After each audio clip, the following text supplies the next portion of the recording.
In the freezing vacuum of the outer solar system, there is a world that looks like it belongs in hell, not the cold darkness of space. If you were to stand on its surface, the ground beneath your boots would tremble constantly. The sky above you wouldn't just be black star fields, it would be dominated by the suffocating bulk of Jupiter, hanging 350,000 kilometers overhead, filling your entire field of vision. But you wouldn't be looking up. You would be looking at the horizon, where plumes of sulfur and molten rock are blasting 300 miles into the sky, higher than the International Space Station orbits Earth. This is Io. It is the most violent, volcanic, and tortured object in our solar system. In a neighborhood defined by dead, frozen ice balls, Io is alive. It is a world constantly tearing itself apart and rebuilding itself in a cycle of fire that has lasted for billions of years. But the most terrifying part isn't the volcanoes, it's why they exist. This world shouldn't be hot. It shouldn't be active. It should be a dead frozen rock. The story of Io is the story of a moon caught in a gravitational torture chamber, a prisoner of physics that is being squeezed to death by its own family. To understand the nightmare of Io, we first have to look at the family it was born into. Jupiter is the king of the solar system, and it is circled by a miniature solar system of its own, nearly 100 moons, but 4 of them matter most, the Galilean moons. These are worlds the size of planets. 3 of them, Europa,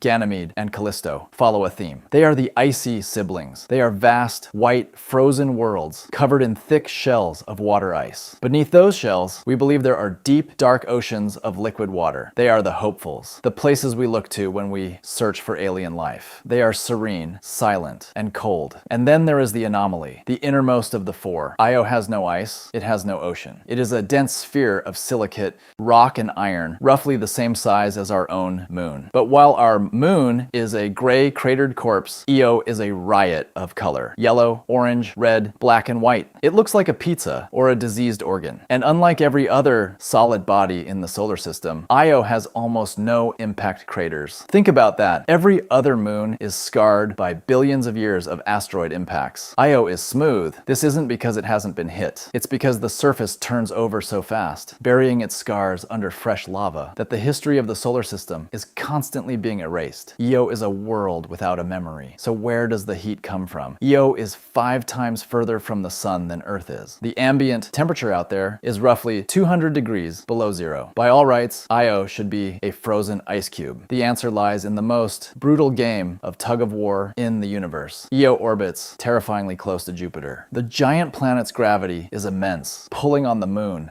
with a grip of iron. If Io were alone, it would settle into a circular orbit and things might be calm. But Io is not alone. Every time Io completes 2 orbits, Europa completes exactly 1. Every time Io does 4 orbits, Ganymede does 1. This rhythmic dance creates a phenomenon called orbital resonance. These outer moons tug on Io, forcing its orbit into an oval or ellipse rather than a perfect circle. This means Io's distance from Jupiter is constantly changing. When it's close, Jupiter's gravity stretches the moon out, physically deforming the solid rock crust, creating a bulge up to 100 meters high. When it moves further away, the gravity weakens, and the moon snaps back into shape. This isn't water tide like on Earth. This is land tide. Imagine a solid rock ball the size of our moon being kneaded like dough. This constant stretching and squeezing creates friction deep inside the core. And friction creates heat, an unimaginable amount of heat. Io is essentially a friction engine. It is converting the orbital energy of the Jupiter system into pure volcanic violence. It is being cooked from the inside out. The result of this internal torture is a surface that defies belief. Because the crust is under such immense stress, it fractures. And through those fractures, the molten interior escapes. There are over 400 active volcanoes on Io. On Earth, a major eruption is a once-in-a-generation news event. On Io, dozens are happening right now. The chemistry here is alien. The magma on Io is sulfur-rich. When it erupts, it doesn't just flow. It creates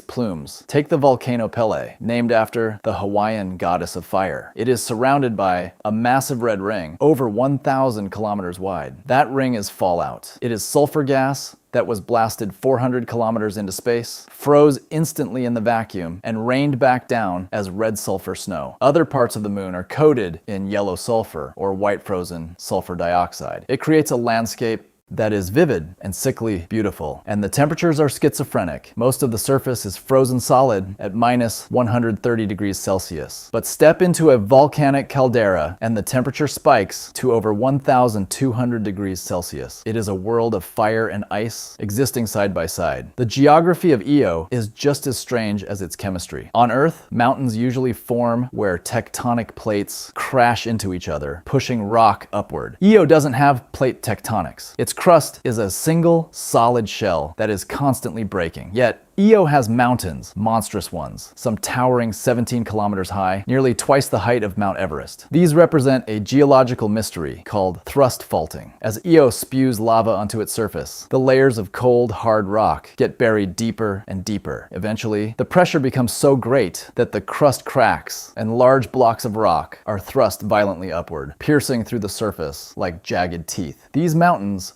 are lonely giants. They don't form ranges. They stand isolated and precipitous, susceptible to massive landslides as the moon shakes beneath them. Then there are the lakes, but not of water. Consider Loki Patera. It is a depression 200 kilometers across, larger than Lake Ontario. It is a sea of churning, molten silicate lava, but it's not always liquid. Often, a crust forms over the top, a dark, cooling skin. As the lava below circulates, that crust can break. We've observed waves of foundering, sweeping across Loki Patera. This is where the heavy, solid crust creates a sinking wave, pulling the rest of the solid lid down into the magma, exposing the blindingly bright, fresh lava beneath. It is a slow-motion catastrophe that repeats over and over again, a heartbeat of heat visible to our telescopes billions of kilometers away. For decades, our view of Io was static, snapshots from Voyager and Galileo. But recently we got a new look. NASA's Juno spacecraft, originally designed to study Jupiter's atmosphere, has been making daring, death-defying dives past the inner moons. In late 2023 and early 2024, Juno skimmed just 1,500 kilometers above Io's surface. The images it sent back were staggering. They revealed a surface smooth as glass in some areas, obsidian fields created by rapid cooling. They showed us the jagged, needle-like peak of Steeple Mountain in high definition. But most shockingly, Juno spotted something new. In the southern hemisphere, it detected a massive new heat source, a volcano that wasn't there before, a complex flow of lava covering an area the size of a small country, generated in the blink of an eye effectively. It confirmed that Io is not just active, it is evolving on a human timescale. The map of Io you draw today is wrong tomorrow. And yet, despite being the most dynamic, visually stunning, and geologically active world we have ever found, Io is an orphan. As Juno's mission winds down, the eyes of humanity are turning elsewhere. The next generation of flagships, the Europa Clipper and the JUICE mission, are headed to the Jupiter system, but their cameras are locked on the icy moons. They are hunting for biology, for oceans, for life. Io, with its lethal radiation and sterilizing heat, is being passed by. It is seen as a dead end for biology, even if it is a paradise for geology. There are no plans to land on Io, no plans to drive a rover through the sulfur snow or fly a drone through a volcanic plume. For the next few decades, Io will likely remain unvisited, a lonely, raging furnace in the dark. But it remains a reminder